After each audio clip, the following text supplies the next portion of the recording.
pagi anak-anak kami sekalian. Sekarang kita masuk ke pelajaran bab yang pertama, yaitu ruang lingkup biologi.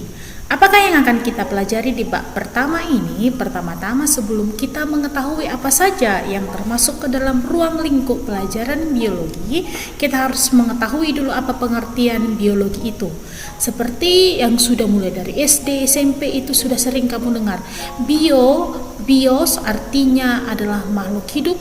Bio, makhluk hidup, logos artinya ilmu. Maka biologi adalah ilmu yang mempelajari tentang makhluk hidup, ya. Ilmu yang mempelajari tentang makhluk hidup maupun makhluk hidup yang bisa dilihat mata, yang tidak bisa dilihat mata, yang sudah mati maupun yang masih ada, ya. Maka kita akan pahami dulu, tadi kan biologi itu adalah yang mempelajari tentang makhluk hidup. Apa sajakah yang boleh kita katakan makhluk hidup? Maka makhluk hidup itu adalah mereka atau segala sesuatu yang memiliki ciri-ciri demikian. Jika dia sudah memiliki ciri-ciri beberapa ciri-ciri ini, maka dia bisa dikategorikan sebagai makhluk hidup. Yang pertama, memerlukan nutrisi atau makanan. Yang kedua, melakukan pernafasan atau respirasi. Yang ketiga, melakukan ekskresi atau pengeluaran zat sisa. Kalau yang pertama memerlukan nutrisi, misalkan kita makan. Berespirasi, ini bernafas. Berekskresi, mengeluarkan keringat, mengeluarkan urin, itu dia ya, mengeluarkan zat sisa. Dan yang lainnya lagi. Yang keempat, mampu memberi respon terhadap rangsangan atau sering dikatakan sebagai peka terhadap rangsangan, iritabilitas. Itu dia. Rangsangan itu baik rangsangan dari luar tubuh maupun rangsangan dari dalam tubuh. Rangsangan dari dalam tubuh misalkan rasa lapar, rasa haus. Rangsangan dari luar itu misalkan dingin, panas gitu ya. Lalu berikutnya bergerak misalkan hewan, itu dia ya. Yang berikutnya adalah bereproduksi atau berkembang biak, bertambah banyak. Yang ketujuh adalah beradaptasi atau menyesuaikan diri terhadap lingkungan. Dan masih ada beberapa atau masih banyak lagi yang termasuk ke dalam ciri-ciri makhluk hidup, ya. Maka yang memiliki ciri-ciri ini kita katakanlah dia sebagai makhluk hidup. Menurut Carl Woese, makhluk hidup itu dibedakan menjadi 6 kingdom, ya. Berarti dulu makhluk hidup itu hanya 2 kingdom. Berkembang dibedakan menjadi 3 kingdom, menjadi 4 kingdom, menjadi 5 kingdom, sampai sekarang 6 kingdom. Apakah ada kemungkinan berubah menjadi 7 kingdom, 8 kingdom? Mungkin jika diteliti oleh para peneliti kembali, mungkin saja makhluk hidup itu menjadi 7 kingdom. Tapi sampai saat ini itu terdiri dari 6 kingdom. Yang pertama adalah kingdom Archaebacteria. Ini adalah kelompok-kelompok bakteri yang hidup di tempat yang ekstrim. Contohnya di air yang suhunya tinggi, misalkan di larva gunung berapi. Lalu di tempat-tempat yang kadar garamnya tinggi, contohnya di laut mati atau di rawa-rawa, itu dia ya. Berikutnya adalah kingdom Eubacteria. Contoh Eubacteria adalah bakteri-bakteri yang sering kita jumpai dalam kehidupan kita sehari-hari. Misalkan bakteri Escherichia coli yang ada di dalam perut kita, itu dia ya. Dan bakteri-bakteri yang akrab yang ada di sekitar kita itu dikelompokkan ke dalam bakteri kingdom Eubacteria. Berikutnya adalah kingdom Protista. Kingdom Protista ini adalah ganggang, itu dia ya. Ini dibagi menjadi 3. Protista mirip hewan, ini contohnya adalah protozoa. Protista mirip tumbuhan, itu contohnya adalah ganggang atau alga yang sering kita sebut. Dan protista mirip jamur, ya.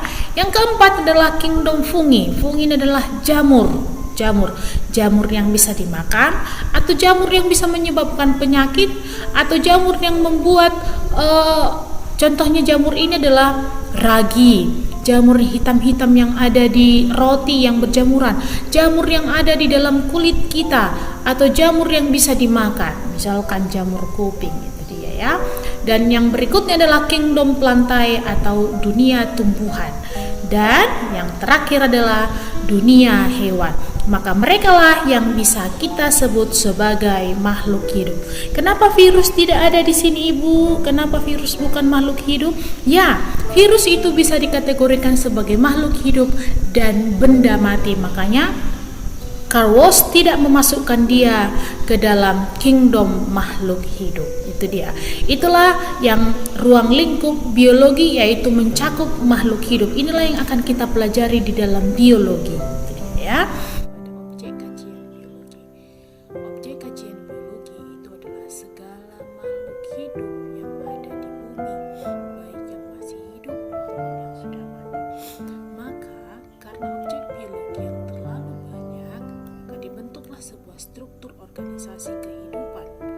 Maka struktur organisasi kehidupan dimulai dari molekul, lalu sel, bentuk jaringan, bentuk organ, bentuk sistem organ, bentuk individu, bentuk populasi, bentuk komunitas, bentuk ekosistem, bentuk bioma, dan membentuk biosfer.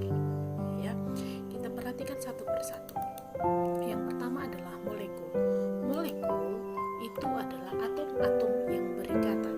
Maka contoh molekul-molekul itu adalah protein, fosfolipid, kolesterol, karbohidrat, air, ion-ion lain yang merupakan komponen. Maka molekul-molekul ini merupakan komponen pembentuk sel, ya, penyusun membran sel. Maka tadi kita lanjutkan ke sel. Tingkat organisasi yang berikutnya adalah sel. Sel adalah unit terkecil penyusun tubuh makhluk hidup. Unit terkecil penyusun tubuh makhluk hidup. Kemarin sudah Ibu katakan bahwa yang namanya makhluk hidup harus memiliki sel, dan sel merupakan penyusun atau unit penyusun terkecil di dalam tubuh makhluk hidup. Berarti semua makhluk hidup memiliki sel. Kalau tidak memiliki sel, maka tidak dikategorikan sebagai makhluk hidup. Maka setelah itu tingkat organisasi yang berikutnya adalah jaringan. Jaringan itu adalah kumpulan dari beberapa sel yang mempunyai bentuk dan susunan dan fungsi yang sama. Itu dia, kumpulan dari beberapa sel yang mempunyai bentuk, susunan, dan fungsi yang sama. Contohnya adalah jaringan saraf. Fungsinya adalah menyampaikan dan menanggapi saraf. Ini jaringan saraf, ya. Berikutnya adalah tingkat organisasi berikutnya adalah organ. Organ adalah kumpulan dari beberapa jaringan yang berbeda dan menjalankan fungsi yang sama.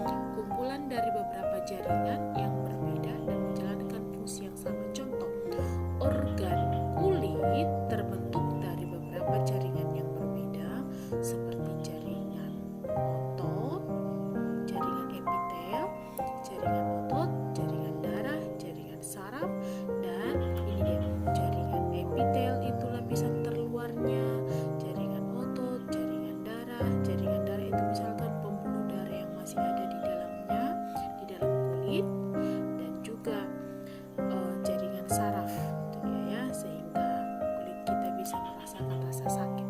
Itu karena di dalam kulit masih terdapat jaringan saraf. Dan fungsinya itu adalah untuk melindungi tubuh. Berikutnya adalah ekosistem. Bukan ekosistem. Tadi adalah organ. Maka setelah organ akan membentuk yang dinamakan dengan sistem organ.